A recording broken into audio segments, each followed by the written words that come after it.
ဘေးကမီးထွန်းတာလေးရတယ်ကျွန်တော်တို့ရေတကွန်တရား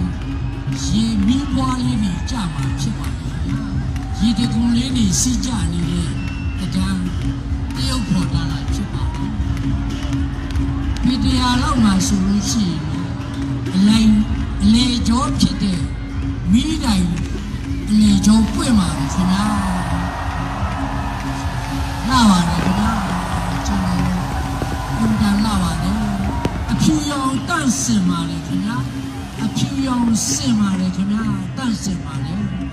အစိမ်းရောင်လည်းလှပါလေအနီရောင်လည်းတန့်ပါလေ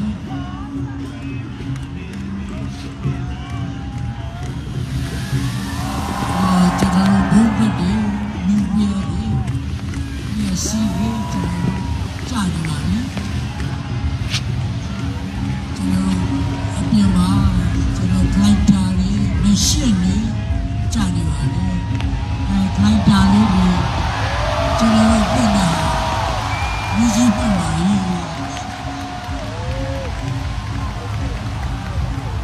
ကျွန်တော်တို့တကွေးလုံးစိတ်ရွှေရတနာတွေဖြန့်ဝေလို့ရွှေမိုးငွေမိုးပြည်များမိုးမိလောင်ကြလာပါပြီမိလောင်ကြပြီဒီလားအပေါ်ကြီးပြေအပေါ်ကြီးပြေအပေါ်ကြီးပြေအပေါ်ကြီးပြေအပေါ်ကြီးပြေလွတ်ပါပြီခင်ဗျာလွတ်ပါပြီအထီးကမရှိပါဘူးအထီးကမရှိပါဘူးလွတ်တယ်မိသား